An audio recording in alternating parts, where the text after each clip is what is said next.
අයිබෝන් ඔබගේ විභාගයේදී වැදගත් වන ප්‍රධාන විෂය කොටසක් තමයි වෙළඳපොළ ආර්ථිකය.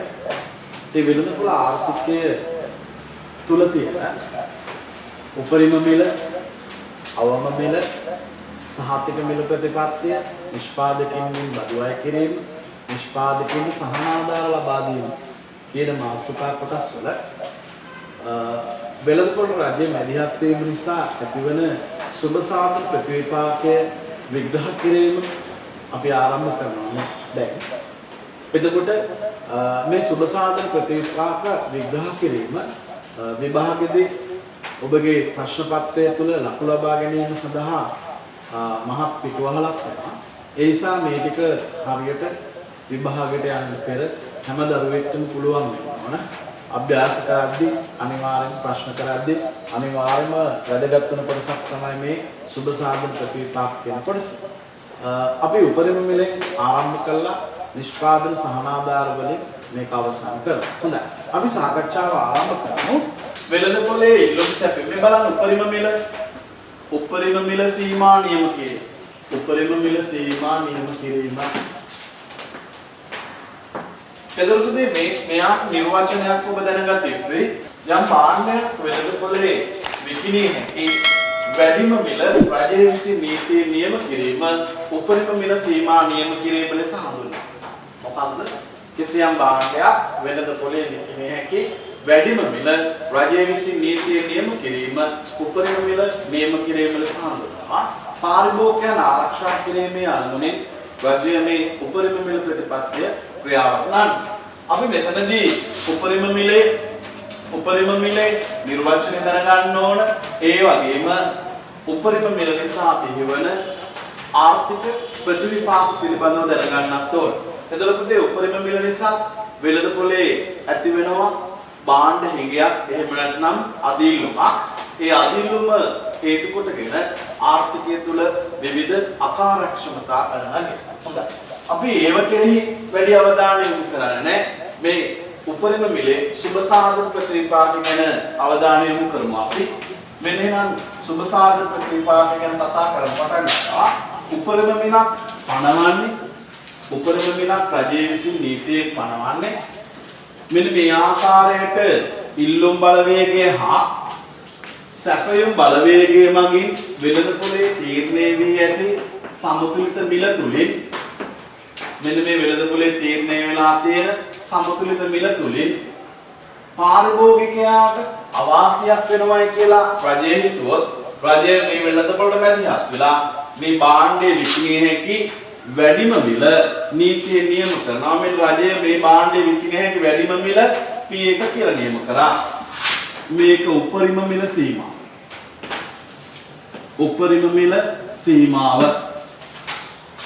එතකොට මෙතනදී අපි දැනගත යුතුයි මේ උපරිම මිල නීතියෙන් පැනවීමට පෙර පාරිභෝගිකයා ගෙවුව මිල P බිඳුවයි, ඒ වගේම නිෂ්පාදකයාට ලැබුණ මිලක් P බිඳුවයි, පාරිභෝගික අතිරික්තය මේ P බිඳුවට ඉහළ ත්‍රිකෝණයේ වර්ගඵලය, නිෂ්පාදක අතිරික්තය මේ P බිඳුවට පහළ ත්‍රිකෝණයේ වර්ගඵලය.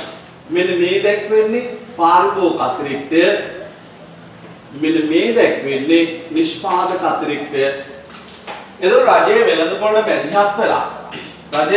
මැදිහත් වෙලා පුදේ මේ භාණ්ඩයේ විකිණිය හැකි වැඩිම මිල නීතිය නියම කිරීම හේතුවෙන් වෙළඳපොලේ තිබුණ මිලට වඩා මිල අඩු වෙනවා. එහි ප්‍රතිඵලයක් ලෙස ඉල්ලුම් ප්‍රමාණය Q2 දක්වා වැඩි වෙනවා. එතකොට මෙන්න මේ ප්‍රමාණයක අධි ඉල්ලුමක් වෙළඳපොළ තුල ජනිත වෙනවා. එතකොට අපි කතා කරන්න හදන්නේ මේ උපරිම මිල පැනවීමේ සුබ සාධක ප්‍රතිවිපාකය. මම මෙන්න ඒ සඳහා අක්ෂර කිහිපයක් දා ගන්නම්. මෙතන A, මෙතන B, මෙතන C, මෙතන D, මෙතන E, මෙතන F. එතකොට රජයේ වෙළඳපොළට මැදිහත් වීමට පෙර තත්ත්වය කතා කරොත් බලන්න රජයේ වෙළඳපොළට මැදිහත් වීම නිසා වෙළඳපොලේ මිල වෙනස් වුණානේ. තිබුණ මිල P බිඳුවයි, දැන් මිල P1යි. එතකොට මිල අඩු වෙලා භාණ්ඩයේ විකිණේ හැකි වැඩිම මිල රජයේ විසින් නීතිය නියම කරා. ඔන්න වෙළඳපොලේ මිල අඩු වුණා. එතකොට මේ P1 යටතේ සපයානේ Q1යි ඉල්ලනවා Q2 වෙළඳපොලේ අධි ඉල්ලුම් තත්ත්වයක් ඇති වෙනවා. එතකොට පුතේ පෙර පාරිභෝගික අතිරික්තයට වඩා පසු පාරිභෝගික අතිරික්තය වෙනස් වෙනවා. ඒ වගේම පෙර නිෂ්පාදක අතිරික්තයට වඩා පසු නිෂ්පාදක අතිරික්තය වෙනස් වෙනවා.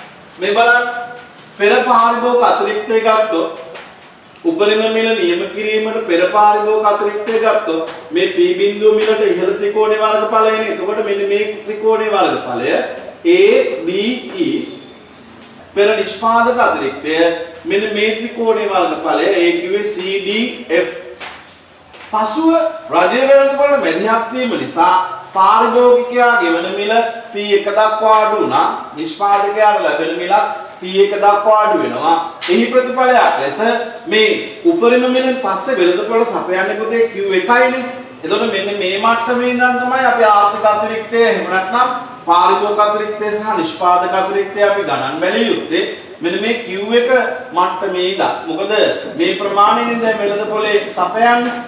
එතකොට මේ ප්‍රමාණය තමයි මිලදී ගන්න වෙන්නේ. ඒ නිසානේ අදිල්ලුමක් ඇති වුනේ. එතකොට මේ ප්‍රමාණය ඉඳගෙන තමයි අපි මේක විග්‍රහ කරන්නේ. අපි බලමු උපරිම මිල නිසා ඇතිවන සුබ සාධන ප්‍රතිවිපාකය කොහොමද කියලා. ආර්ථික අතිරික්තයේ අඩුවීමක් සිදු වෙනවා. අපි බලමු මේක. මේ බලන්න පෙර උපරිම මිල පැනවීමට පෙර තත්වය මේ උපරිම මිලෙන් පසු තත්වය මේ සිදුවෙච්ච වෙනස බලමු. එතකොට උපරිම මිල පැනවීමට පෙර පාරිභෝගික අතිරික්තය මේ බලන්න උපරිම මිල පැනවීමට පෙර පාරිභෝගික අතිරික්තය මෙන්න මේ ත්‍රිකෝණයේ වර්ගඵලයනේ. උපරිම මිල පැනවීමට පෙර පාරිභෝගික අතිරික්තය මේ ත්‍රිකෝණයේ වර්ගඵලය. එතකොට කවුද මේ ත්‍රිකෝණයේ වර්ගඵලය? A ධන B ධන E. ඔන්න පෙර පාරිභෝගික අතිරික්තය. ඒ වගේම පුතේ නිෂ්පාදක අතිරික්තය.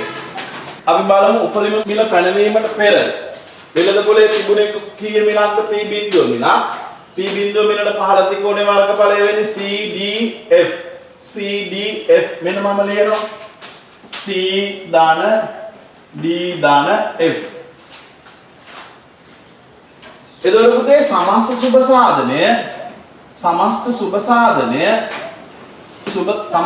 සාධනය මේ දෙන්නගේ එකතුව. කවුද? A ධන B ධන C ධන D ධන E ධන F.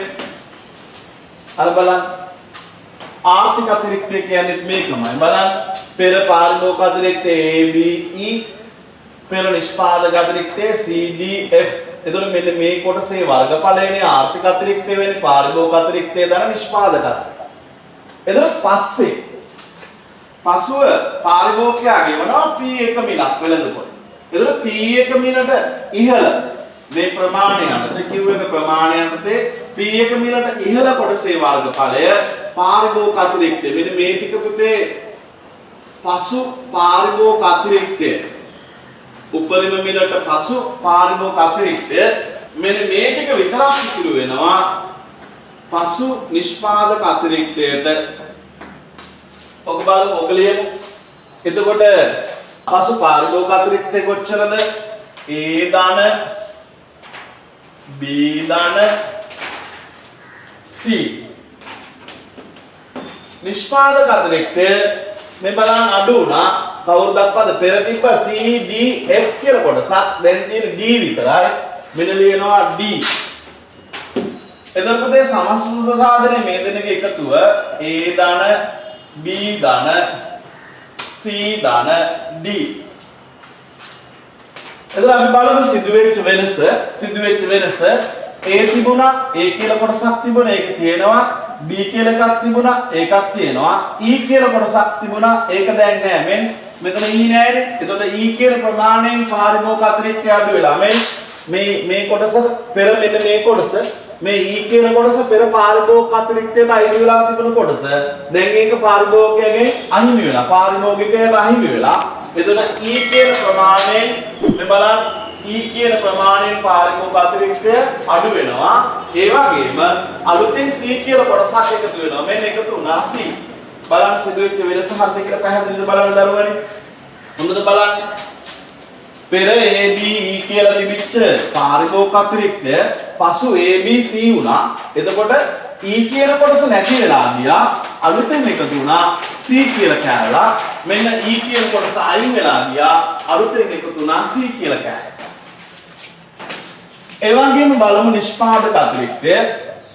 පෙර නිෂ්පාදක අතිරික්තය CDF මෙන්න CDF පස්සේදී D විතරයි. පස්සේදී නිෂ්පාදක අතිරික්තය D විතරයි. එතකොට අඩු වෙනවා. මේ බලන්න CDF තිබිච්ච එක දැන් තියෙන D විතරයි අඩු වෙලා CF ප්‍රමාණයකින් මෙන්න අඩු වෙනවා C ප්‍රමාණයකින් තව අඩු වෙනවා F ප්‍රමාණයකින් අපි මේව මෙහෙම තියන්නේ මෙන්න ධන දාලා වරහන්. එතකොට සමස්ත සුබ සාධනයේ සිදුවෙච්ච වෙනස බලමු. A B C D E F තිබිච්ච එක දැන් තියෙන A B C D විතරයි. එතකොට E F ප්‍රමාණයකින් ආර්ථික අතිරික්තය අඩු වෙනවා E අඩු වෙනවා F ප්‍රමාණයකින් අපි ඔය කොහොම කියන්නේ නුන් ගන්නවා මේ බලන්න ඍණ E හරි. එතකොට පුතේ මේක මේ අතර ගියත් ඔය උත්තරේ වෙනවා. ඒ වගේම මෙන්න මේ ඉහළ එක පහළට එකතු කරත් මේ උත්තරේ වෙනවා. බලන්න ඍණ E මේ ඍණ E මෙතන තියෙනවා. ඍණ E ධන C මෙතන ඍණ C ධන E. මේ ඍණ C ට මේ ධන C කැපිලා ගියාම එකතු කරද්දි මේ ඍණ C ට මේ ධන C කැපිලා ගියාම ඉතුරු වෙන්නේ පුතේ ඍණ E ඍණ F මේ ඍණ E ඍණ F. එතකොට ඍණ E ඍණ F තමයි අහිමි වන සුබ සාධනය. මෙන්න මේ කොටසේ වර්ගඵලය. එහෙම නැත්නම් මෙන්න මේ ටික අහිමි වන සුබ සාධනය කියන කොටස. මේ බලන්න මේ තියෙන්නේ අහිමි වෙන සුබ සාධනයේ කියන කොටස. ආර්ථික අතිරික්තය අඩු වෙන ප්‍රමාණය. මෙන්න මේ කොටසේ වර්ගය. හොඳයි. ඔන්න උපරිම මිල සීමා නියම කිරීමේ සුබ සාධන ප්‍රතිවිපාකයේ විග්‍රහ කරනවා. එතකොට මේකෙන් මේ ආකාරයේ අක්ෂර දාලා ප්‍රශ්න නිර්මාණය වෙන්නත් පුළුවන්. එහෙම නැත්නම් මේ හැමතැනටම සංඛ්‍යා දීලා ඔබට ගණනය කිරීම විභාගෙදි ලැබෙන්නත් පුළුවන්. ඒ මොන විදියට ආවා මේක තමයි මෙතන තියෙන බේසික් තියරි එක. එසා මේ තියරි එක ඔළුවට Tamanට වැටුණා නම් මොන විදියට ප්‍රශ්න ආවත් උත්තර දෙන්න පුළුවන්. අපි උපරිම මිල සීමා නියම කිරීමේ සුබ සාධන ප්‍රතිවිපාකයේ විග්‍රහ කරා. ඒ වගේම එහිදී E ධන ප්‍රමාණයකින් සමස්ත සුබ සාධනය අඩු වුණා. ඒකම තමයි ආර්ථික අතිරික්තය අඩු වෙන ප්‍රමාණය කියන්නේ. එතකොට E ධන ප්‍රමාණයකින් ආර්ථික අතිරික්තය අඩු වුණා. පාරිභෝගිකයාගෙන් E කියන කෑල්ල නැති වෙලා ගියා. නිෂ්පාදකයාගෙන් F කියන කෑල්ල නැති වෙලා ගියා. කොහොම හරි අන්තිමට රජයේ වෙළඳපොළ මැදිහත් වීම නිසා සම්පත් බෙදියාමේ අකාර්යක්ෂමතාවයක් ඇති වුණා. ඒ කිව්වේ ආර්ථික අතිරික්තයේ අඩුවීමක් සිදු වුණා. දැන් අපි මේ කතා කරන්න හදන්නේ දරුවනේ එතකොට අවම මිල නිසා කොහොම දෙයක් වෙනවා. නිදහස් තරගකාරී වෙළඳපොළ තුල මේ බලන්න අවම මිල සීමා නියම කිරීම අවම මිල සීමා නියම කිරීම අවම මිල සීමා නියම කිරීම අවම මිල සීමා නියම කිරීම. ඒකටත් පුතේ ඔබ නිර්වචනයක් දැනගත යුතුයි. මොකක්ද මේකට අදාළ නිර්වචනය? කිසියම් භාණ්ඩයක් විකිණිය හැකි අඩුම මිල රජය විසින් නීතියෙන් නියම කිරීම. නැවතත් කියනවා කිසියම් භාණ්ඩයක් විකිණිය හැකි අඩුම මිල රජය විසින් නීතියෙන් නියම කිරීම අවම මිල සීමා නියම කිරීම ලෙස හැඳින්වේ. මේ බලන්න පුතේ නිරූප ස්ථාන දිහා ඉල්ලුම් සැපයුම් බලවේග අනුව වෙළඳපොලේ තීරණය වෙලා තියෙන මෙන්න මේ රුපියල් 10 මිල තුලින් නිෂ්පාදකයාට ප්‍රමාණවත් ආදායමක් නොලැබේ යන විශ්වාසය මත රජයේ වෙළඳපොළ මැදිහත් වෙලා මේ භාණ්ඩය විකිණිය හැකි අඩුම මිල රුපියල් 12යි කියලා නීතිය නියම කරනවා කියලා හිතා. රුපියල් 12. එතකොට මේ භාණ්ඩය රුපියල් 12ට වඩා අඩුවෙන් විකුණන්න බෑ වෙළඳපොළේ. අඩුවෙන් විකිණීම නීති විරෝධී. මේකනේ එතකොට අවම මිල සීමාව. එතකොට වෙළඳපොළ තුල මේ 12 යටතේ ඉල්ලන ප්‍රමාණය 80 දක්වා අඩු වෙනවා, සපයන ප්‍රමාණය 120 දක්වා වැඩි වෙනවා. ඒ අනුව අවම මිල ප්‍රතිපත්තිය ක්‍රියාවට නැංවීම නිසා වෙළඳපොළ තුල අධිසැපයුමක් ඇති වෙනවා. භාණ්ඩ අතිරික්තයක්. වෙළඳපොළ තුල අධිසැපයුමක් ඇති වෙනවා. හොඳයි.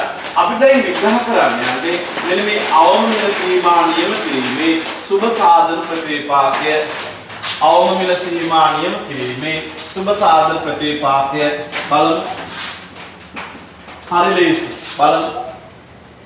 අවම මිල සීමා නියම කිරීමේ සුබ සාධන ප්‍රතිපාක්‍ය. මේ කිලෝ වක්‍රයේදී මෙන්න පුතේ සැපයුම් වක්‍රයේ වෙළඳපොළේ ඉල්ලුම් සැපයුම් බලවේග අනුව තීරණය වෙලා තියෙන මිල P බිඳුවයි. එහිදී තීරණය වෙලා තියෙන ප්‍රමාණය Q බිඳුවයි. වෙළඳපොළ රජයේ මැදිහත් වෙනවා. මැදිහත් වෙලා මේ භාණ්ඩය විකිණිය හැකි අඩුම මිල අවම මිල සීමාව අවම මිල කවුරු විසින් නීතියෙන් නියම කරනවද? රජය විසින් නීතියෙන් නියම කරනවා.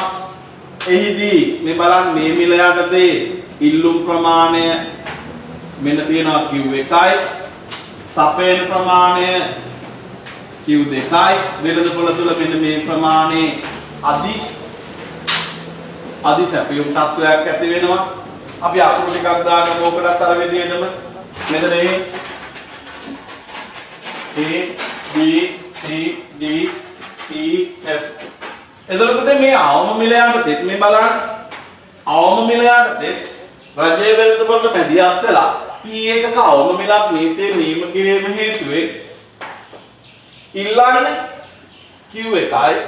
එතකොට ඉල්ලන ප්‍රමාණයම අපි සපේ ලෝකෙල හිතාගෙන මේ විග්‍රහය අපි කරමු. Q1 නිමව මට්ටමේ ඉඳගෙන අපි කලින් උපරිම මිලේදී එහෙම තමයි විග්‍රහය සිදු කරේ. Q1 නිමව මේ ඉඳගෙන තමයි මේ විග්‍රහය සිදු කරන්නේ. ඒක මතක තියාගන්න. එතකොට පුතේ අපි බලමු අර විදියටම පෙර තත්ත්වයයි පෙර අවම මිලට පෙර ඒ වගේම අවම මිලෙන් පසු ඒ වගේම අවසානයේ වෙනස බලමු. පෙර පාරිභෝගික අතිරික්තය පෙර පාරිභෝගික අතිරික්තය පුතේ බලන්න. පෙර පාරිභෝගික අතිරික්තය P බිඳුවේ ඉඳන් බලන්න ඕන. P බිඳුවේ ඉඳන් Q බිඳුව දක්වා බලන්න ඕන. මෙන්න මේ ත්‍රිකෝණය මේ පෙර සමතුලිත මිලට ඉහළ ත්‍රිකෝණයේ වර්ගඵලය ඔබ දන්නවා එක. දැන් කවුද? A ධන B ධන E. A ධන B ධන E. හරිනේ. පෙර මිලට ඉහළ ත්‍රිකෝණයේ වර්ගඵලය. පෙර නිෂ්පාදක අතිරික්තය පෙර මිලට පහළ ත්‍රිකෝණයේ වර්ගඵලය C ධන D ධන F. මෙන්න සමස්ත සුබ සාධනය කවුද? A ධන B ධන C ධන D ධන E ධන F. ඔන්න පෙර තත්ත්වය. ඔය පෙර තත්ත්වය. එතකොට පුතේ රජයේ වෙළඳපොළ මැදිහත් වීමට පෙර තිබුණ මිල P බිඳුවයි. ඒ P බිඳුවට ඉහළ ත්‍රිකෝණයේ වර්ගඵලය තමයි පාරිභෝගික අතිරික්තය. පහළ ත්‍රිකෝණයේ වර්ගඵලය නිෂ්පාදක අතිරික්තය. මේ දෙකේ එකතුව ආර්ථික අතිරික්තය. ඔය සමස්ත සුබ සාධනයේ මගින් නිරූපණය වෙන තුන ආර්ථික අතිරික්තයයි. එතකොට රජයේ වෙළඳපොළ මැදිහත් වෙලා P1ක අවම මිලක් නීතියෙන් නියම කරා. ඒ අවම මිල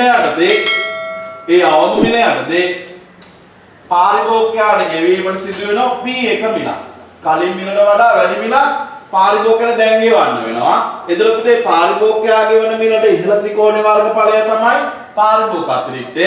සපයන ප්‍රමාණය Q1 නිසා මේ මිලට P එක මිලට පහළ කොටසේ වර්ගඵලය තමයි නිෂ්පාදක අතිරික්තය වෙන්නේ. මෙන්න මම පාරිභෝගික අතිරික්තය මෙන්න පාරිභෝගික අතිරික්තය මේ පාඩේ ලකුණු කරා මේ පාරිභෝගික අතිරික්තයනේ. මෙන්න එතකොට පුතේ අවම මිලෙන් පස්සේ අවම මිල නීතිය නියම කිරීමෙන් පස්සේ නිෂ්පාදක අතිරික්තය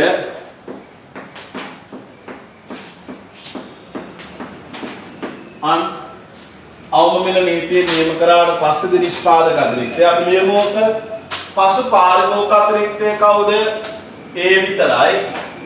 පසු නිෂ්පාදක අතිරික්තය මේ ටික ඔක්කොම කවුද? B ධන C ධන D සමස්ත සුභ සාධනය මේ ටික එකතුව A ධන B ධන C ධන D A ධන B ධන C ධන D. ඒක වෙනස බලමු. පාරිභෝගික අතිරික්තය A බලන්න පුතේ පාරිභෝගික අතිරික්තය A B E කියලා තිබිච්ච එක දැන් තියෙන්නේ E A විතරයි අඩු වෙනවා. මෙන්න අඩු වෙනවා B ප්‍රමාණයකින් සහ E ප්‍රමාණයකින් අපි ඔය කොහොමද කියන්නේ වරහන් කළ ගණක. ඒ වගේම පෙර තිබුණේ CD නිෂ්පාදක අතිරික්තය CDF පෙර තිබ්බා CDF. එතකොට දැන් තියෙන්නේ BCD. එතකොට F කියන එක්කෙනා නැති වෙලා ගිහලා අරතුන F කියන එක්කෙනා නැති වුණා. අලුතින් B කියලා එක්කෙනෙක් එකතු වුණා. මෙන්න අඩු වුණා F ප්‍රමාණයකින් අලුතින් එකතු වුණා B කියන ප්‍රමාණය. අර්ථ බලන්නේ පෙර තිබුණා CDF මෙන් CDF දැන් CD තියෙනවා අලුතින් B කියලා එකක් එකතු වෙලා F කියන එක අඩු වෙලා F ගෙන් අඩු වුණා B ගෙන් වැඩි වුණා එහා කොනේ කියලා තියෙන්නේ. එතකොට සමස්ත සුභ සාධනය ගන්න මේක මේ අතර පහළට එකතු කරවන්නත් පුළුවන්. එහෙම නැත්නම් මෙහි ඉඳලා එහෙට යන්නත් පුළුවන්. බලන්න සමස්ත සුභ සාධනය බලන්න A B C D E F කියලා තිබිච්ච එක දැන් තියෙන A B C D විතරයි අඩු වෙලා E ප්‍රමාණයකින් සහ F ප්‍රමාණයකින් අපි කොහොමද තියන්නේ වම ධන කරා. එහෙනම් සමස්ත සුභ සාධනය අඩු වෙනවා E ධන F ප්‍රමාණය. මේක තමයි අවම මිල සීමා නියම කිරීමේ සුභ සාධන ප්‍රතිවිපාකය. එහෙනම් අවම මිල රජයේ විසින් නීතිය නියම කිරීම සම්පන්නදියාම අකාර්යක්ෂම වීමට හේතුවක්. මොකද ආර්ථික අතිරික්තයේ අඩුවීමක් සිදු වෙනවා. පෙර ආර්ථික අතිරික්තය තුළ අවම මිල නීතිය නියම කිරීමට පෙර ආර්ථික අතිරික්තය තුළ පුතේ ඊළඟ ප්‍රමාණය තිබ්බනේ. E කියන කෑල්ල පාරිභෝගිකයට අයිති වෙලා තිබ්බා. F කියන කෑල්ල නිෂ්පාදකයට අයිති වෙලා තිබ්බා. දැන් E F කියන කොටස් දෙක පාරිභෝගිකයටත් නැහැ, නිෂ්පාදකයටත් නැහැ, රජයටත් නැහැ. ඒක ආර්ථිකයට අහිමි වෙලා යනවා. අන්න ඒ නිසා තමයි ඔබට අපි කියන්නේ අහිමි වන ආර්ථික සුභ සාධනය කියලා. ඉල්ලුම් සැපයීම් බලවේග අනුව වෙළඳපොලේ තීරණය වෙලා තියෙන සමතුලිත මිල තුලින් නිෂ්පාදකයාට ප්‍රමාණවත් ආදායමක් නොලැබේ යන විශ්වාසය මත රජයේ වෙළඳපොළ මැදිහත් වෙලා අර අවම මිලක් නීතිය නියම කරන්නේ. දැන් අපි මේ විග්‍රහ කරේ. ඒ අවම මිල තුල ඔබ දැක්ක දරුවනේ වෙළඳපොලේ අධිසැපයීමක් ඇති වෙනවා. අතිරික්ත සැපයීම. එතකොට ඔන්න ඔය අතිරික්ත සැපයීම වෙළඳපොලේ ඒ ආකාරයට තියෙන දුන්නොත් අතිරික්තයක් තියෙන වෙලාවට ඔබ දන්නවා භාණ්ඩයේ මිල අඩු වෙන්න පටන් ගන්නවා. සමතුලිත මිලට වඩා වැඩි මිලක් අවම මිල ලෙස රජයේ වෙළඳපොළ මැදිහත් වෙලා නීතිය නියම කරන්නේ. නියම කිරීම හේතුවෙන් වෙළඳපොළේ ඇති වුණා අතිරික්ත සැපයීම, අධිසැපයීම. ඒ අධිසැපයීම ඒ ආකාරයෙන්ම වෙළඳපොළේ සමුච්චනය වෙන දුන්නොත් වෙළඳපොළේ අධිසැපයීම මේ විදිහටම තියෙන්න දුන්නොත් රජයේ වෙළඳපොළ මැදිහත් වෙලා නිෂ්පාදකයා ආරක්ෂා කරන්න try කරාට වැඩක් නැහැ. ඇයි අතිරික්තයක් වෙළඳපොලේ ජනිත වෙච්ච නිසා භාණ්ඩයේ මිල එන්නෙන්නම අඩු වෙනවා. එහිදී නිෂ්පාදකයාට අර රජය අපේක්ෂා කරන මිල ලබා දෙන්න බැරි වෙනවා. ඒ නිසා දරුවනේ බොහෝ දියුණු රටවල් වෙළඳපොළ මැදිහත් වෙලා දියුණු රටවල් වල රජයන් වෙළඳපොළ මැදිහත් වෙලා අවම මිලක් නීතිය නියම කිරීමෙන් පසුව ඇතිවන අතිරික්ත තොගය සම්බන්ධයෙන් ඒ ඇතිවන අතිරික්ත තොගය කළමනාකරණය කිරීම සම්බන්ධයෙන් ඒ ඇතිවෙච්ච අතිරික්තය සම්බන්ධයෙන් කිනම් වූ ක්‍රියාමාර්ගයක් ගන්නවා. ඒ ගනු ලබන ක්‍රියාමාර්ගයට තමයි අපි කියන්නේ සහතික මිල ප්‍රතිපත්තිය කියලා. මොකක්ද? අර අවම මිලම නිෂ්පාදකයාට ලබා දීම සහතික කිරීමේ අරමුණින් අර රජය විසින් නියම කළ ඒ අවම මිලම නිෂ්පාදකයාට ලබා දීම සහතික කිරීමේ අරමුණින් ඒ අවම මිල නිසා ඇතිවෙච්ච අතිරික්ත තොගය සම්බන්ධයෙන් කුමන හෝ ක්‍රියාමාර්ගයක් ගැනීමට රජය වෙළඳපොළ තුල කටයුතු කරනවා. එතකොට ඒ සඳහා රජය විසින් අනුගමනය කළ ලබන ක්‍රියාමාර්ග දෙකක් තියෙනවා ප්‍රධාන වශයෙන්. එකක් තමයි අතිරික්ත සැපයීම මිලදී ගැනීමේ ක්‍රියාමාර්ග. මොකක්ද? අතිරික්ත සැපයීම මිලදී ගැනීමේ ක්‍රියාමාර්ග.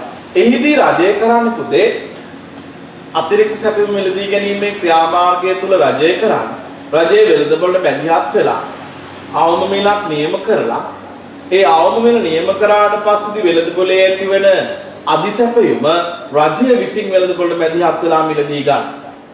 මිලදී අරගෙන ගබඩා කරලා තියාගෙන භාණ්ඩ අඩු අවස්ථාවලදී භාණ්ඩ හිඟ අවස්ථාවලදී ඒ මිල යටතේම වෙළඳපොළට නැවත මුදාහරින. අන්න එතකොට අර අතිරික්තය නිසා අර අවම මිල තනවපු අවම මිල අඩුවීම වැළකෙන. ඒ ක්‍රියාමාර්ගයට කියන්නේ මොකක්ද? අතිරික්ත සැපයීම මිලදී ගැනීමේ ක්‍රියාමාර්ගය. ඒ වගේම ඒකට වඩා ලේසි ක්‍රමයක් තියෙනවා. මොකද මේකෙදි පුතේ රජයේ වෙළඳපොළට එන්න ඕන, අතිරික්තය මිලදී ගන්න ඕන, ඒක ප්‍රවාහනය කළ ගබඩා කරන්න ඕන. ඒ වගේම ගබඩා විදි පාලනය කරන්න ඕන, තොග පාලනය සිදු කරන්න ඕන. ඒ වගේම හිඟ අවස්ථාවලදී වෙළඳපොළට මුදා හරින්නත් ඕන. රජයට වැඩ ගොඩයි, වියදම් ගොඩයි. ඒත් රජය හිම කරනවා. ඊට වඩා ලේසි ක්‍රමයක් රජයට තියෙනවා කරන්න. ඒකට තමයි කියන්නේ මොකක්ද? ඌණ පූර්ණ ගෙවීම් ක්‍රමය. මොකක්ද? ඌණ පූර්ණ ගෙවීම් ක්‍රමය. හොඳයි. එහෙනම් අතිරික්ත සැපයීම මිලදී ගැනීමේදී ඌණ පූර්ණ ගෙවීම් ක්‍රමයේදී සුබ සාධනයේ සිදුවන බලපෑම තමයි මේ විග්‍රහ කරන්න හදන්නේ. එහෙනම් සහතික මිල ප්‍රතිපත්තිය කියන්නේ සහතික මිල ප්‍රතිපත්තිය කියන්නේ මොකද? අර අවම මිල නිසා ඇතිවන අතිරික්තය සම්බන්ධයෙන් රජයේ කිසියම් ක්‍රියාමාර්ගයක් ගන්න ප්‍රතිපත්තියට එහිදී රජය අපේක්ෂා කළ ඒ අවම මිලම නිෂ්පාදකයාට ලබා දීම සහතික කිරීමක් සිදු වෙන නිසා තමයි ඒක අපි හඳුන්වන්නේ සහතික මිල ප්‍රතිපත්තිය කියලා. හොඳයි බලමු එකින් එක.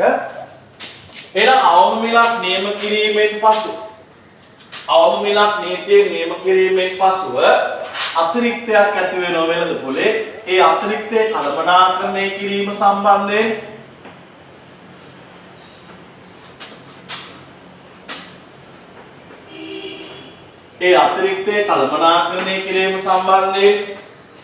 රජයේ ක්‍රියාමාර්ග දෙකක් ගන්න පුළුවන්. එකක් අතිරික්තය මිලදී ගැනීමේ ක්‍රියාමාර්ගය. අතිරික්තය මිලදී ගැනීමේ ක්‍රියාමාර්ගය. දෙවෙනි එක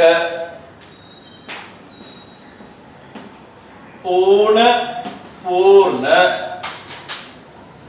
ගෙවීම් ක්‍රමය. අතිරික්තය මිලදී ගැනීමේ ක්‍රියාමාර්ගය තුල සුබ සාධනයට සිදුවන බලපෑම් බලමු. අතිරික්තය මිලදී ගැනීම තුල සුබ සාධනයට සිදුවන බලපෑම් බලමු.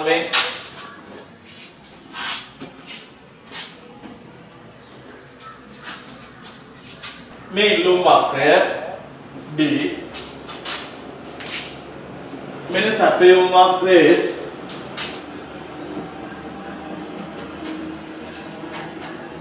මෙතන P බිඳුවයි මෙතන Q බිඳුවයි. රජයේ වෙළඳපොළ මැදිහත් වෙලා මෙන්න අවම මිලක් නීතිය නියම කරන සහතික මිල. මේක තමයි ඒක සහතික මිල. එතකොට මේ සහතික මිල ප්‍රතිපත්තියයි අවම මිල ප්‍රතිපත්තියයි අතර වෙනසක් තියෙනවා. මොකක්ද වෙනස? ඒකත් ඔබ දැනගත යුතුයි. අවම මිලේදී පුතේ රජයේ විසින් වෙළඳපොළ මැදිහත් වෙලා අවම මිලක් නියම කළාට ඒ ඇතිවන අතිරික්තයේ සම්බන්ධයෙන් රජය කිසියම් ක්‍රියාමාර්ගයක් ගන්නේ නැහැ. මොකක්ද? අවම මිල ප්‍රතිපත්තියේදී නිෂ්පාදකයා ආරක්ෂා කරන රජයේ වෙළඳපොළට මැදිහත් වෙලා වෙළඳපොලේ තීරණය වෙලා තියෙන මිලට වඩා වැඩි මිලක් අවම මිල ලෙස නීතියෙන් නියම කරාට එහිදී ඇතිවන අතිරික්තයේ සම්බන්ධයෙන් කිනම් වූ ක්‍රියාමාර්ගයක් ගැනීමට රජය මැදිහත් වෙන්නේ නැහැ. නමුත් සහතික මිල ඊට වඩා ඇඩ්වාන්ස්. මොකක්ද සහතික මිල ඇඩ්වාන්ස් වෙන්න හේතුව? අවම මිල පනවලා භාණ්ඩයේ විකිණේ අඩුම මිල රජයේ විසින් නීතියෙන් පනවලා එහිදී ඇතිවන අතිරික්තය සම්බන්ධයෙන් රජයේ කුමන හෝ ක්‍රියාමාර්ගයක් ගන්නවා මොන ප්‍රතිපත්තියේදීද? සහතික මිල ප්‍රතිපත්තිය. හොඳයි. ඒ නිසා අවම මිල ප්‍රතිපත්තියට වඩා කාර්යක්ෂමයි සහතික මිල ප්‍රතිපත්තිය. බලමු. එතකොට මේ අවම මිල යටතේ මෙන්න මෙතන අපි P1 කියලා දා ගන්නවා. මෙතන Q1යි. මෙතන Q2යි. අකුරටේක දාගමු. මෙතන A. මෙතන B. මෙතන D. මෙතන F. C E G H K J ඔන්න අකුරු ටික දාගන්න. එතකොට දැන් අපි බලමු අවම මිල පැනවීමට පෙර පාරිභෝගිකයා ගෙවුව මිල කීයද? සහතික මිල නීතියේ නියම කිරීමට පෙර පාරිභෝගිකයා ගෙවුව මිල කීයද? P බිඳුවයි. මේ P බිඳුවට ඉහළ ත්‍රිකෝණයේ වර්ගඵලය කවුද? පාරිභෝගික අතිරික්තය. මේ පහළ ත්‍රිකෝණයේ වර්ගඵලය කවුද? නිෂ්පාදක අතිරික්තය. දැන් එතකොට පුතේ රජයේ විසින් වෙළඳපොළ මැදිහත් වෙලා මේ සහතික මිලක් නීතියේ නියම කරලා එහිදී ඇතිවන අතිරික්තය මිලදී ගන්න හදා. ඒ සඳහා රජයට වියදමක් දැරීමට සිදු වෙනවා. අතිරික්තය මේ P1 යටතේ රජයට වෙළඳපොළ මැදිහත් වෙලා P1 යටතේ මෙන්න මෙච්චර අතිරික්තයක්. මේ අතිරික්තයනේ මේකනේ අතිරික්තය. P1 මිල යටතේ මෙච්චර අතිරික්තයක් මිලදී අරගෙන දබඩා කරලා තියලා හිඟ අවස්ථාවලදී වෙළඳපොළට දෙන්න වෙනවා. මේ බලන්න පුතේ පෙර මෙන්න පසු මෙන්න වෙනස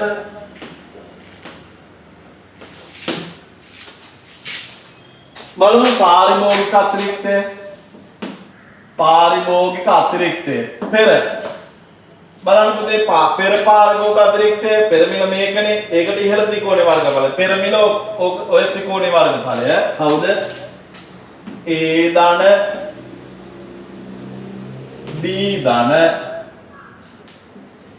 B ධන C ඒ වගේම නිෂ්පාදක අතිරික්තයත් ලේසියෙන් බලමු මේ ත්‍රිකෝණේ වර්ගඵලය කවුද? D ධන E රජයේ වෙළඳපොළ මැදිහත් කරලා මේ අතිරික්ත මිලදී ගැනීම හේතු රජයට වියදමක් දරන්න වෙනවා. ඒක රාජ්‍ය වියදම පෙර නෑනේ. සහතික මිලට පෙර රජයේ වියදම් කරන්නේ නැහැ. රජයේ මැදිහත් වෙලා නෑනේ සහතික මිලට පෙර. ඒ නිසා ඉරක් ගැවුවා. සමස්ත සුබ සාධනය කවුද? A ධන B ධන C ධන D ධන E සමස්ත සුබ සාධනය A ධන B ධන C ධන D ධන E. දැන් වෙන පසු තත්ත්වය මේ බලන්න පුතේ පසු පාරිභෝගිකයාට ගෙවීමට සිදුවන මිල P1යි. මේ P1 මිලට ඉහළ කොටසේ වර්ගඵලය. එතකොට මේ P1 අහගෙන P1 මිලට ඉහළ කොටසේ වර්ගඵලය. එතකොට P1 මිල පාරිභෝගිකයා ගෙවනවා පාරිභෝගික අතිරික්තය මේ ඉහළට. එතකොට P1 මිල යටතේ පුතේ මෙන්න මේ මිල යටතේ අවම මිලේදී නම් අපි මෙන්න මේ Q1 ප්‍රමාණය සපයනවා කියලා තමයි විග්‍රහය කරන්නේ. නමුත් සහතික මිලේදී P1 මිල යටතේ සැපයුම් කරුවෝ Q2ක්ම සපයනවා. ඒ Q2 Q1 පාරිභෝගික මිලදී ගන්නවා. ඉතිරි අතිරික්ත කෑල්ල රජයෙන් මිලදී ගන්නවා. ඒ අනුව පසු සහතික මිලෙන් පසු නිෂ්පාදක අතිරික්තය වෙන්නේ පුතේ මේ මිලයි මේ ප්‍රමාණය මේ මිලයි මේ ප්‍රමාණයයි මෙන්න මේ සක්‍රීය වක්‍රයට ඉහළ කොටසේ වර්ගඵල මෙන්න මේ මිල p1 යටතේ q2 ප්‍රමාණයකට තියෙන කොටසේ වර්ගඵලය තමයි මොන අතිරික්තය වෙන්නේද නිෂ්පාදක අතිරික්තය. හොඳයි. මෙන්න මම ඒක වර්ණ කරලා පෙන්නන්නම්. මේ මොන අතිරික්තයද? පසු පාරිභෝගික අතිරික්තය. මෙන්න පසු නිෂ්පාදක අතිරික්තය.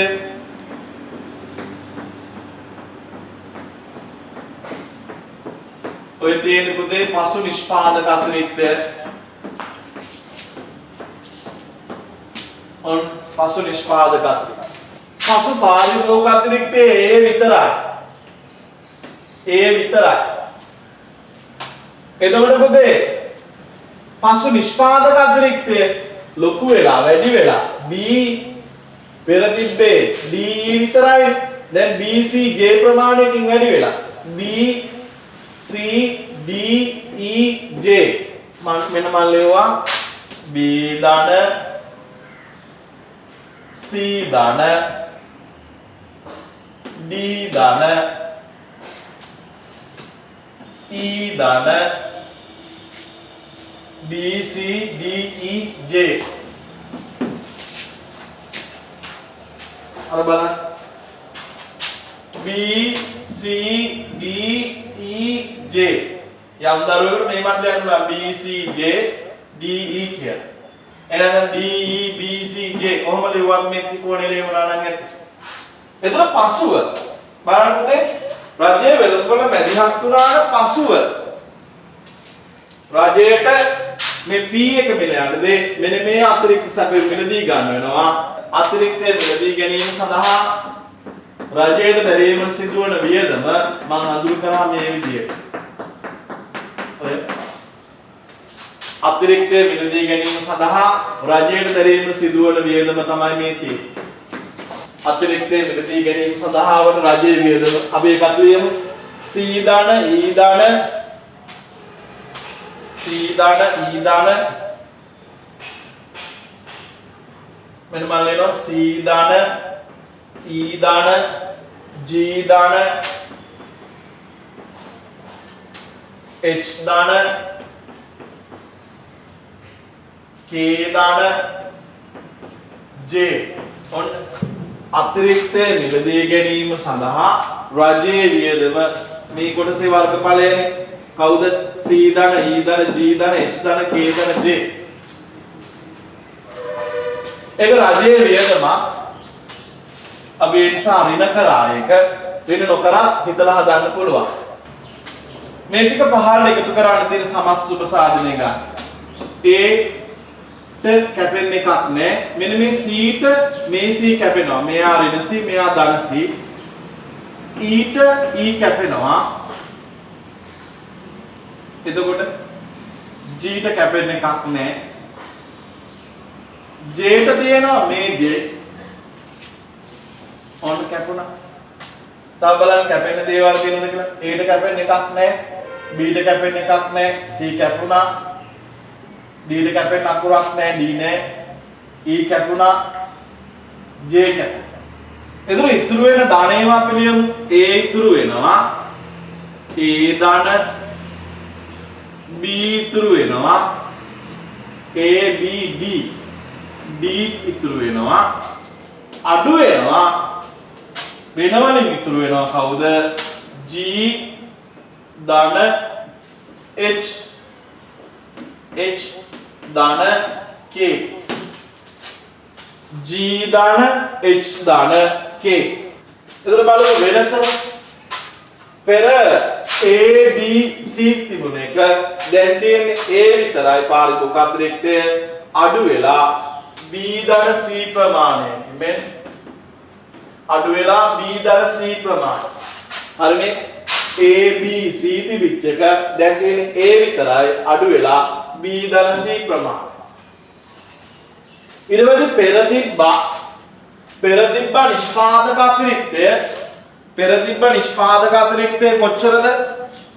පෙර තිබ්බ නිෂ්පාදක අතිරික්තය D DE.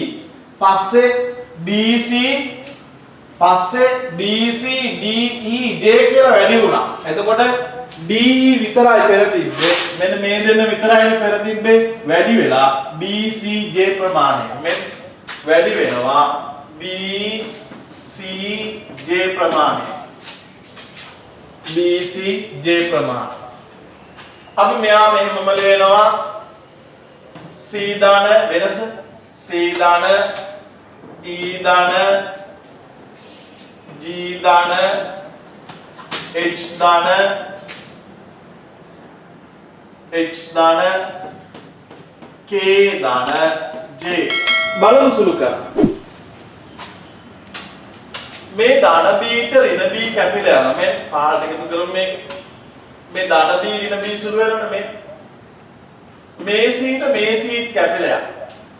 හරිනේ. මේ C ට මේ C කැපිලා යනවා. එතකොට මේ ධන J ට මේ ඍණ J කැපිලා යනවා. ඉතුරු වෙන්නේ කවුද? මෙතන කවුරුවත් නැහැ. මෙන්න මේ කවුද? C ධන E ධන G ධන H ධන K කියන කොටසේ වර්ගඵලයෙන් ආර්ථිකයේ සුබ සාධනය අඩු වෙනවා. සහතික මෙල ප්‍රතිපත්තියේ පළවෙනි එකනේ අතිරික්ත මිලදී ගැනීමේ ක්‍රියාමාර්ගය. ඒක හරි. දෙවෙනි එක ඌණ පූර්ණ ගෙවීම් ක්‍රමය. ඌණ පූර්ණ ගෙවීම් ක්‍රමය. ඌණ පූර්ණ ගෙවීම් ක්‍රමය. අතිරික්ත සැපයුම් මිලදී ගැනීම ඉවරයි. දැන් අපි කතා කරන ඌණ පූර්ණ ගෙවීම් ක්‍රමය. ඒක මම ඉස්සලා පිටින් පොඩි හැඳින්වීමක් කරන්න නැත්තම් සුබ සාධක ප්‍රතිපාකයේ හරියට වැටෙන්නේ නැහැ ඕනේ.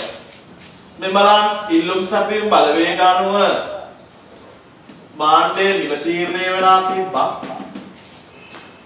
රුපියල් 10යි ප්‍රමාණය 100යි. රජයේ වෙළඳපොළ මැදිහත් වෙලා සහතික මිලක් නියම කරා. මේක සහතික මිල රුපියල් 12යි කිය. ඒ 12 යටතේ 80ක් ඉල්ලනවා 120ක් සපය. අධිසැපයුමක් ඇති වෙනවා ඒකට 40.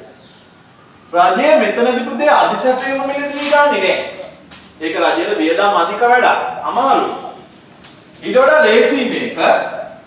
මෙහිදී කරන්නේ පුතේ රජය මෙහිදී කරන්නේ මේ ඌණ පූර්ණ ගෙවීම් ක්‍රමයේදී රජය කරන්නේ මේ සහතික මිල යටතේ සැපයුම් කරුවන්ට සපයන්න පුළුවන් ඔක්කොම සපයන අවස්ථාවද. දැන් 12 යටතේ සැපයුම් කරුවන්ට සපයන්න පුළුවන් ඔක්කොම ප්‍රමාණය 120යි. ඒතර 120ම සපයන්න දුක් දීලා රජය කිසිදු මැදිහත් වීමක් වෙන්නේ නැතුව මිලදී ගැනීමට රජය මොකද කියන්නේ මේ 120ම සපයලා 120ම වල වෙළඳපොළ දාන්න ඒ 120 සඳහා පාරිභෝගිකයා ගෙවන්නේ කැමති මිල පාරිභෝගිකයාගෙන් ගන්න රුපියල් 8 මෙන්න නිෂ්පාදකයා සැපෙව මුළු ප්‍රමාණය කීයද 120යි 120 සැපෙවුවට ඒ 120ට පාරිභෝගිකයා ගෙවන්න කැමැත්තෙන් ඉන්නේ කීයද ඉල්ලුම් වක්‍රයෙන් අපි එක ගත්තේ 8යි එතකොට කීයක් අඩුද නිෂ්පාදකයට 4ක් අඩුයි අන්න 120ම ඔයාලා 120ම පාරිභෝගිකයට විකුණලා ඇයි රජය ගන්න නැහැ දැන් 120 පාරිභෝගිකයට විකුණලා ඒ 120ට පාරිභෝගිකයාගෙන් ගන්න පුළුවන් රුපියල් වල පාරිභෝගිකයෙක්ගෙන් අර ගන්නලු ඉතිරි ටික රජය දෙනවලු. ඇයි සහතික මිල 12යි 12ට 120ක් වෙළඳපොළට ආවා. ඒ 120 පාරිභෝගිකයා ගන්න කීය ගානද? පාරිභෝගිකයටත් පාසි මෙතන. පාරිභෝගිකයා ගන්න කීයද? 8 ගානේ. එතකොට කීයක් අඩුද රුපියල් 4ක් අඩුයි. ඒ 4 සෑම එකකයක් පාසාම රජයේ විසින් නිෂ්පාදකයාට ලබා දෙන. එතකොට පුතේ අර වගේ අතිරික්තය මිලදී ගන්න, ප්‍රවාහනය කරන්න, දබඩා කරන්න, ඊග අවස්ථාවලදී වෙළඳපොළට ආපහු උදාහරණ ඒ මුකුත් රජයට කරන්න දෙයක් නැහැ. කරන්න දෙන එකම දේ අවම මිලයටද නැත්නම් සහතික මිලයටද Tamanට කැමති උපරිම ප්‍රමාණය සපයන්න කියලා නිෂ්පාදකයාට අවස්ථාව දෙනවා. දීලා ඒ උපරිම ප්‍රමාණය සඳහා පාරිභෝගිකයා ගෙවන මිලයි අර සහතික මිලයි අතර වෙනස සෑම එකකයක් පාසාම රජයේ විසින් නිෂ්පාදකයාට ලබා දෙනවා. මේ ක්‍රමය ඒකට අපි කියනවා ඌණ පූර්ණ ගෙවීම කියලා. මෙන්න මේ අතර වෙනස මේක නම් රුපියල් 4යි මේ උදාහරණේ. පූර්ණ ගෙවීම පූර්ණ ගෙවීම. එතකොට පුතේ මේක ලේසි රජයට සල්ලි විතරයි දෙන්න තියෙන්නේ. පූර්ණ ගෙවීම එතකොට රුපියල් 4යි. එතකොට සෑම එකකයක් පාසාම රුපියල් 4ක් රජයේ විසින් කාට දෙගෙන යනවද? නිෂ්පාදකයාට දෙගෙන. පාරිභෝගිකයට වෙළඳපොලේ මිල අඩු වීම නිසා ඔහුටත් වාසේ, සහතික මිල නිසා නිෂ්පාදකයටත් වාසේ, පාරිභෝගික අතිරික්තයක් වැඩි වෙනවා, නිෂ්පාදක අතිරික්තයක් වැඩි වෙනවා. මෙහිදී අතිරික්ත මිලදී ගැනීමේ ක්‍රියාමාර්ගයට වඩා මේ පූර්ණ ගෙවීම් ක්‍රමය පිරිවැය අඩු කාර්යක්ෂම ක්‍රමයක්. අනිමුරු ස්ථානක් පූර්ණ ගෙවීම් ක්‍රමය. මෙන්න මිලාක්ෂය, ප්‍රමාණාක්ෂය, බිඳුව, මේ ඉල්ලුම් වක්‍රය D,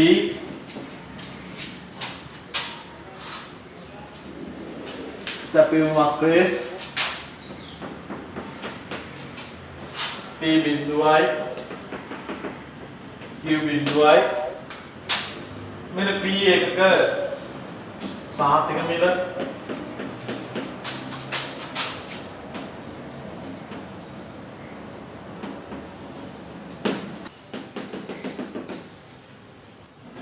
A, B,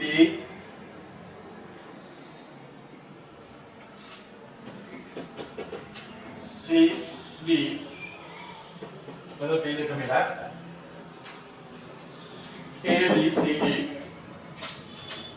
मतलब F, मतलब G, में क्या नहीं,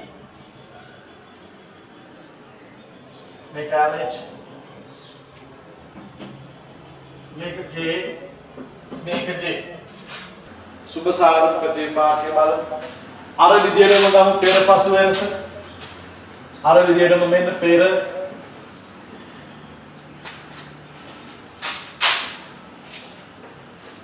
පසු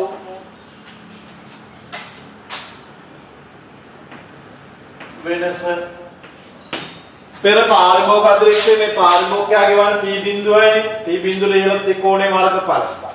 මෙන් පාරිභෝගික අතිරික්තය. කවුද? A ධන B. නිෂ්පාදක අතිරික්තය බලමු. මෙන් C ධන D. C ධන D. මෙතන රාජ්‍යයට වියදමක් දරන්න වෙනවා. රාජ්‍ය වියදම පෙර නෑනේ. මෙන්න සමස්ත සුබ සාධනය A ධන B ධන C ධන D A B C D. හරිනේ A B C D. හරි. එතන පසු මේ බලන්න පසු දැන් පුතේ පාරිභෝගිකයා P2 ගෙවල ගන්නේ ඇයි? සහතික මිලයට දෙ සපයන්න පුළුවන් ඔක්කොම සපයන්න කියලා නිෂ්පාදකයට කිව්වා. මෙන්න ඔක්කොම සැපෙව්වා. Q1 ප්‍රමාණයක්. ඒ Q1 සඳහා මේ ටිකනේ පූර්ණ ගෙවීම. මේකනේ පුතේ පූර්ණ ගෙවීම. පූර්ණ ගෙවීම. මේ බලන්න. මේ P1කට දෙ සපයන්න පුළුවන් ඔක්කොම සපයන්න අවස්ථාව දුන්නා. Q1 ප්‍රමාණයක්. ඒ Q1 සඳහා පාරිභෝගිකයාගේ වන්නේ P2යි. ඒතර රජයේ නියම කළ සහතික මිලයි මේ P2 පාරිභෝගිකයාගේ වන මිලයි අතර වෙනස රජයේ විසින් නිෂ්පාදකයට ගෙවන්න හදා. ඒතර පාරිභෝගික අතිරික්තයේ පුතේ පාරිභෝගිකයා දැන් මේ මිලනේ ගෙවන්නේ. මේ මිල මෙන්න මෙච්චර ප්‍රමාණයකට ගෙවනවා. පාරිභෝගික අතිරික්තය ඔන්න ඔය විදියට වැඩි වෙනවා. බලන්න පාරිභෝගික අතිරික්තය පෙර තිබුණේ පුතේ පාරිභෝගික අතිරික්තය AB විතරයි. අය පෙර මේ මිලනේ AB විතරයි. දැන් A B C F G කියන කොටසේ වර්ගඵලය ඔක්කොම පාරිභෝගික අතිරික්තය. අපි ඒක ලියමු. හවුද? ලියමු දැන් ඒක. A ධන B ධන D ධන C ධන F ධන G. එතකොට පෙර නිෂ්පාදක අතිරික්තයනේ මේ තියෙන පුතේ මේ පෙර මිල මේකනේ P බිඳුවනේ. පෙර නිෂ්පාදක අතිරික්තය තමයි මේ තියෙන්නේ. මේ දැන් නිෂ්පාදකයාට P1 මිලක් ලැබෙනවා. එයා සපයනවා කිව් එක ප්‍රමාණයක්. මෙන්න නිෂ්පාදක අතිරික්තය. මෙන්න පසු නිෂ්පාදක අතිරික්තය. එයත් වැඩි වෙලා. පාරිභෝගිකයටත් වාසි වුණා. නිෂ්පාදකයට කොහොමත් වාසි වෙනවා. එයා ආරක්ෂා කරන්නේ මේක කරන්නේ. පාරිභෝගිකයටත් උන් පොඩි කෑල්ලක් වාසි වෙනවා. හොඳයි එහෙම වෙන්නේ. මොන නිෂ්පාදක අතිරික්තය? නිෂ්පාදක අතිරික්තය. එතකොට CD තිබිච්ච එක දැන් වැඩි වෙලා කොච්චර ප්‍රමාණයක දැන් මේ තියෙන ප්‍රමාණය අපි ලියමු. B තියෙනවා. B ධන බල කියන්න. B ධන C ධන D ධන J. C ධන D ධන D ධන J. B ධන C ධන D ධන J. හරිනේ? B ධන C ධන D ධන J. දැන් අපි බලන රාජ්‍යයේ වියදම ඔන්න දැන් බලන රාජ්‍යයේ වියදම රාජ්‍යයට පුතේ ඇයි මේ බලන්න උදාහරණයක් කියන්නම් 10ට තිබිච්ච එක 12 කරා දැන් පාරිභෝගිකයා ගෙවන්නේ 8යි වෙනස කීයයිද 4යි 4 බැගින් රාජ්‍යයට ගෙවන්න වෙනවා මෙච්චර ඒක ප්‍රමාණයකට එතකොට රාජ්‍යයේ වියදම වෙන්නේ මේ රුපියල් 4 වැඩි කිරීම මෙන්න මේ ප්‍රමාණය. මේ ප්‍රමාණයම දැන් වෙළඳපොළට එනවනේ. ඇයි මේ ප්‍රමාණයම වෙළඳපොළට එනවද? මේ අතර පරතරය ගෙවන්නට මේ ප්‍රමාණය සඳහාම මෙන්න පුතේ රාජ්‍ය වියදම මෙන්න මේ කොටසේ වර්ගඵලය. මෙන්න මේ කොටසේ වර්ගඵලය තමයි රාජ්‍ය වියදම. මේ කොටසේ වර්ගඵලය. රාජ්‍යයට වියදම් කරන්න විතරයි තියෙන්නේ. සල්ලි බෙදලා දාන්න විතරයි තියෙන්නේ. මෙන්න මේ කොටසේ වර්ගඵලය රාජ්‍ය වියදම. අපි රාජ්‍ය වියදම ලියමු. B ධන වරහන් කරමු වියදමක් නිසා B ධන C ධන F ධන G ධන K ධන J on සමස්ත සුබ සාධනයේ බලමු දරුවනේ ධනයට ඍණේව කපලා දා මේ B ට මේ B කැපෙනවා මේ C ට මේ C කැපෙනවා මේ ඍණයට මේ ධනයට කැපෙනවා G ට G කැපෙනවා J ට J කැපෙනවා ඉතුරු වෙන්නේ කවුද බලමු ධනය ලියාගෙන A ධන B ධන C තියෙනවා මේ A ධන B ධන C මෙතන D තියෙනවා D මෙතන ඍණ K විතරයි ඉතුරු වෙන්නේ ඍණ K වෙනස බලන්න A B තිබිච්ච එක A B C D F G විතර වැඩි වෙලා එතකොට C ධන F ධන G ප්‍රමාණය බලන්න පුතේ මෙන්න මෙතන පාරිභෝගික අතිරික්තය වැඩි වෙන මේ කොටසේ වර්ගඵලය එන්නේ වැඩි උන ප්‍රමාණය මම කියන්නේ. එතකොට C F G ප්‍රමාණයෙන් පාරිභෝගික අතිරික්තය වැඩි වුණා මේ C G F නිෂ්පාදක අතිරික්තය පෙරදිබ්බේ CD විතරයි. පෙරදිබ්බේ CD විතරයි.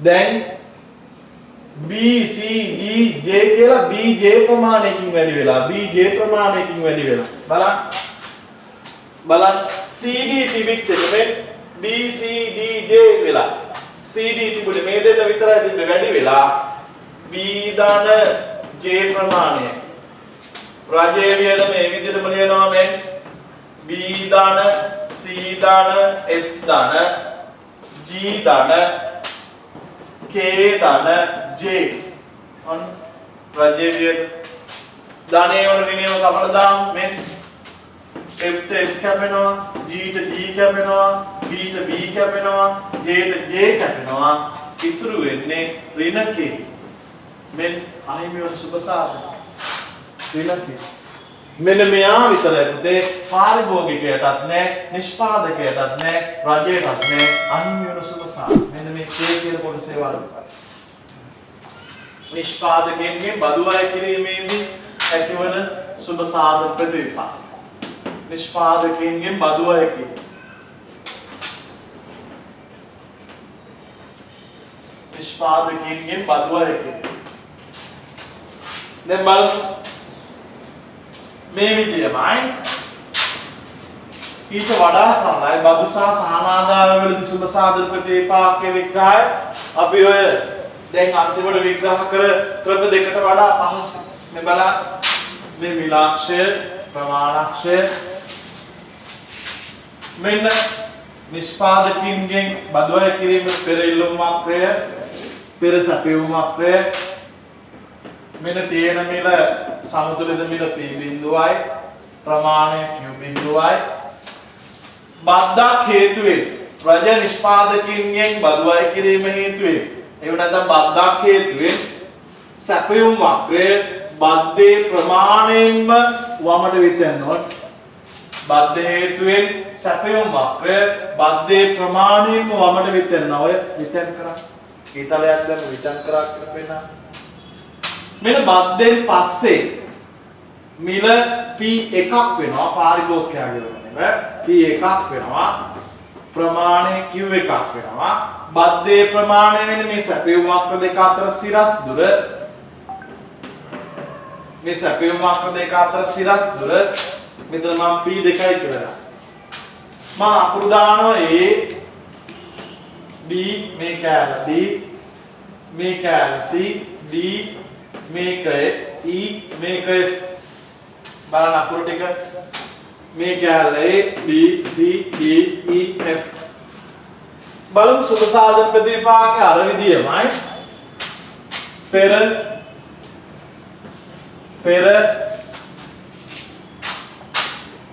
පසු වෙනස එකිනෙක බලමු පෙර පාරභෝග අතිරික්තය මේ ත්‍රිකෝණයේ වර්ගඵලය පෙර මිලට ඉහළ ත්‍රිකෝණයේ වර්ගඵලය පෙර පාරභෝග අතිරික්තයනේ පාරභෝග අතිරික්තය කියන්නේ පෙර පාරභෝග අතිරික්තය කියන්නේ a ධන b ධන e निष्पादक अतिरिक्त c धन d धन f ऐ මේ ත්‍රිකෝණයේ වර්ගඵලයනේ c ධන d ධන f රාජ්‍ය අයභාරය බලන්න දරුවනේ උපරිම සහතික මිල ප්‍රතිපත්තියේදී රජයට වියදමක් දරන්න ඕනේ. අතිරික්ත මිලදී ගත්තක් වියදමක් තිබුණේ. ඌණ ගෙවීම කරත් වියදමක් තිබුණේ. දැන් මේ අපි කතා කරා රජයේ බදු අය කිරීම සම්බන්ධයෙන් නිෂ්පාදකයන්ගෙන් අය කරන බදු සම්බන්ධයෙන් එහිදී රජයට ආදායමක් ලැබෙනවා. නමුත් බදු අය කිරීමට පෙර ආදායමක් නැති නිසා නිරක් ගැහුවා. බලමු සමස්ත සුභ සාධනයේ මේ ටිකේ එකතු a ධන b ධන c ධන d ධන e ධන f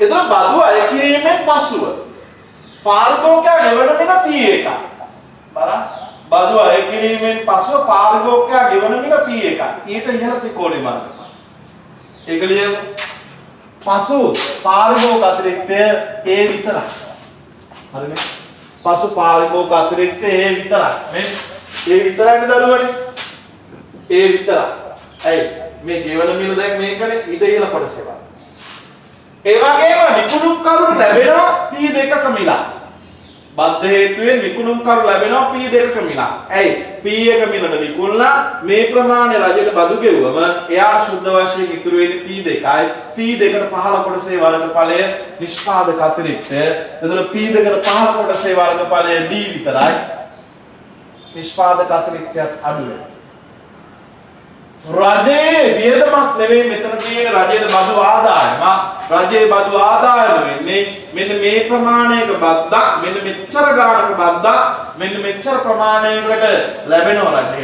රජයේ බදු අය භාරය වෙන්නේ මෙන්න මේ චතුරස්‍රයේ වර්ගඵලය රජයේ බදු අය භාරය වන්නේ මේ චතුරස්‍රයේ වර්ගඵලය ඒ රජයේ බදු අය භාරයක් ධනාංගයක් b ධන c සමස්ත සුබ සාධනේ මේ ටික එකතු ඔක්කොම ධනාග යන්නේ A ධන B ධන C ධන D. අපි වෙනස බලමු. මේ බදු අය කිරීමට පෙර පාරිභෝගික අතිරික්ත A B E කියලා දෙපිච්ච එක දැන් තියෙන්නේ A විතරයි අඩු වෙලා මෙන්න අඩු වෙච්ච බව පෙන්නනවා මේ අඩු වෙලා B ධන E ප්‍රමාණය නිෂ්පාදක අතිරික්තයේ C D F දැන් D විතරයි තියෙන්නේ අඩු වෙලා C ධන F ප්‍රමාණය රජය ආදායම B ධන C මයි මේ B ධන C සමස් උපසාධනේ මේල එකතු කරත් වෙනවා මෙහෙන් ආවත් වෙනවා මෙහෙන් යනවා මේ බලන්න A B C D E F තිබිච්ච එක දැන් තියෙන්නේ A B C D විතරයි අඩු වෙලා E F ප්‍රමාණය මෙහෙන් ආවත් E F තමයි ලැබෙන්නේ B ට B කැපෙනවා C ට C කැපෙනවා ඊට වෙන්නේ ඍණයි බද්ධක සුබ සාධන ප්‍රතිපා අපි අන්තිමට සාකච්ඡා කරන අවසාන වශයෙන් සාකච්ඡා කරනවා නිෂ්පාදන සහනාධාරයක සුබ සාධන ප්‍රතිපාකයේ පිළිබඳ. මේ බලන්න නිලක්ෂය ප්‍රමාණක්ෂය බිඳුව ඉල්ලුම් වක්‍රයේ D බිඳුවයි සැපයුම් වක්‍රයේ බිඳුවයි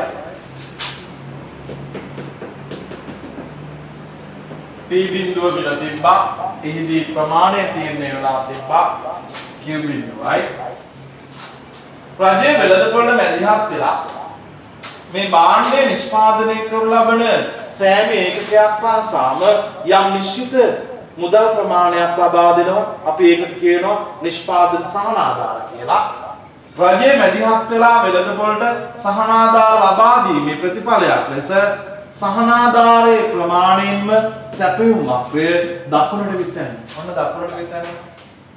සහනාධාරයේ ප්‍රමාණයෙන්ම සැපයුම් වක්‍රය දකුණට විතැනුණා. එහිදී මිල P1 වෙනවා. ප්‍රමාණය Q1 වෙනවා. සහනාධාරයේ ප්‍රමාණය වෙන්නේ සැපයුම් වක්‍ර දෙක අතර සිරස් දුර. සැපයුම් වක්‍ර දෙක අතර සිරස් දුර. මෙතන P2.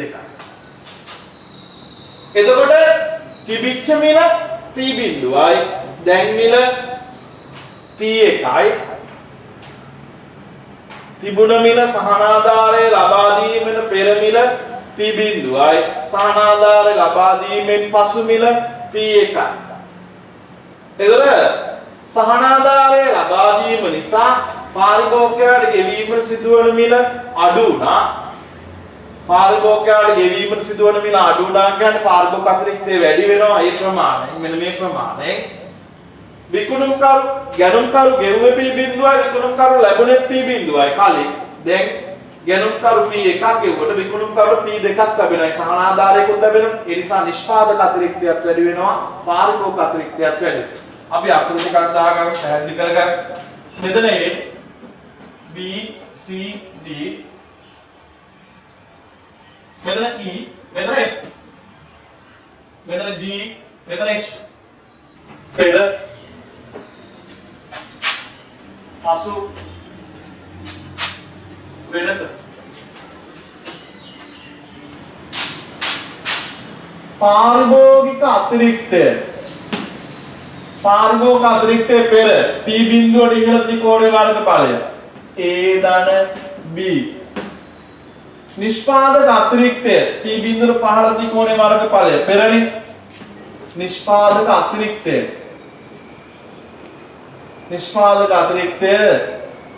C ධන D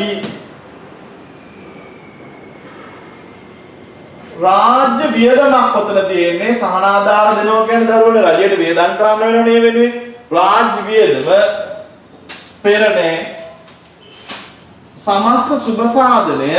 සමස්ත සුබ සාධනය මේ දෙන්නගේ එකතුව ආර්ථික අතිරික්තයනේ මේ දෙක එකතුව පාරිභෝගික අතිරික්තය AB නිෂ්පාදක අතිරික්තය CD විතර A ධන B ධන C ධන D පසුව මේ බලන්න පසුව පාරිභෝගිකයා ගෙවන මිල පාරිභෝගිකයාට ගෙවීමට සිදුවන මිල අඩු වෙනවා.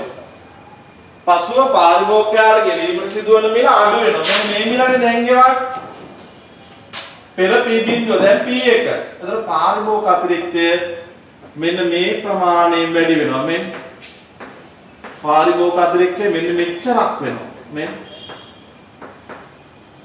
පාරිභෝගික අතිරික්තය CHG ප්‍රමාණයකින් වැඩි වෙනවා. ඒ වගේම නිෂ්පාදක අතිරික්තයක් පුතේ පෙර P1 P බිඳුව වලකට දැන් P2ක් ලැබෙනවා උන්ට.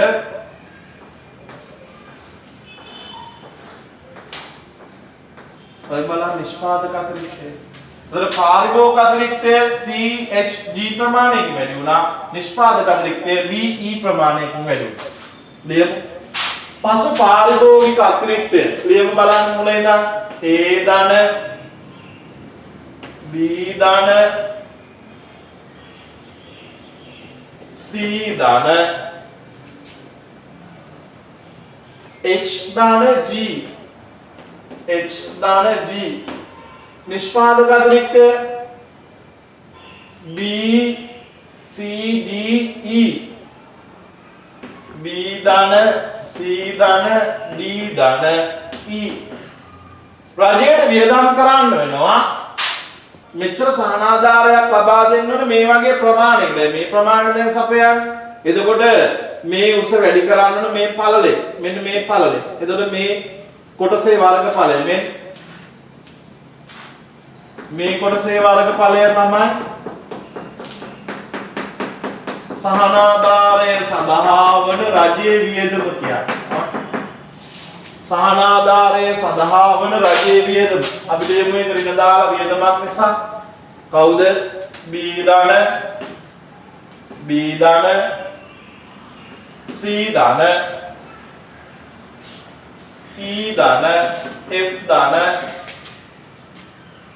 G ධන H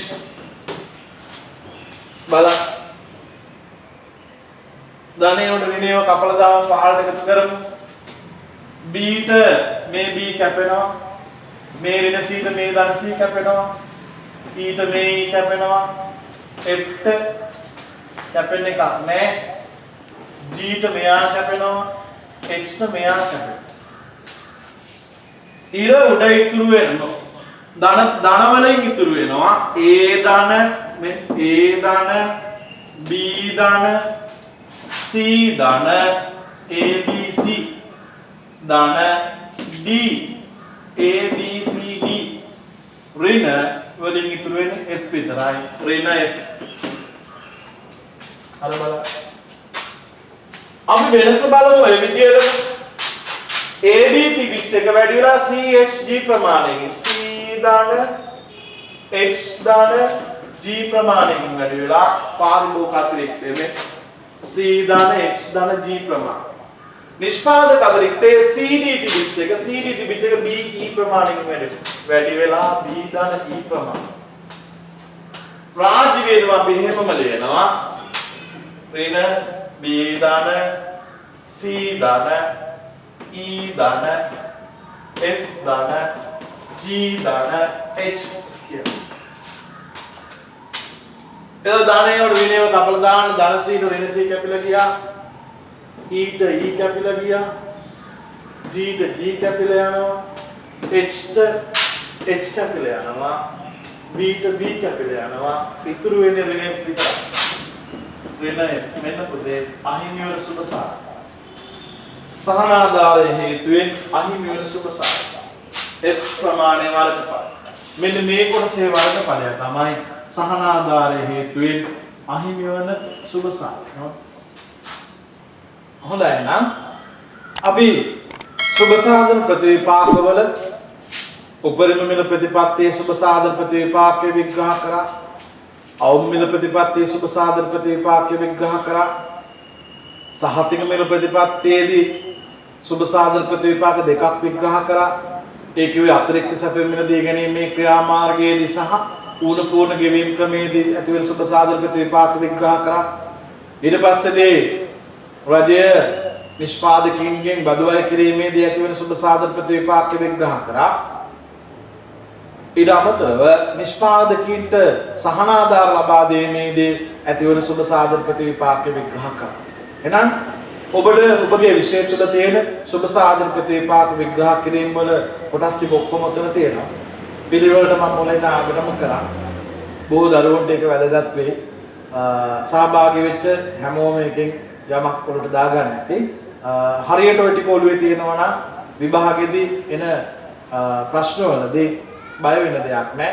හරියට උත්තර දෙන්න පුළුවන්, හරියට ලකුණු ලබා ගන්න පුළුවන්. හොඳයි. එහෙනම් සාර්ථක හොඳ ගමනක් යන්න පුළුවන් අවුරුද්දක් වෙන්න කියලා මම ප්‍රාර්ථනා කරනවා. බොහොම ස්තුතියි.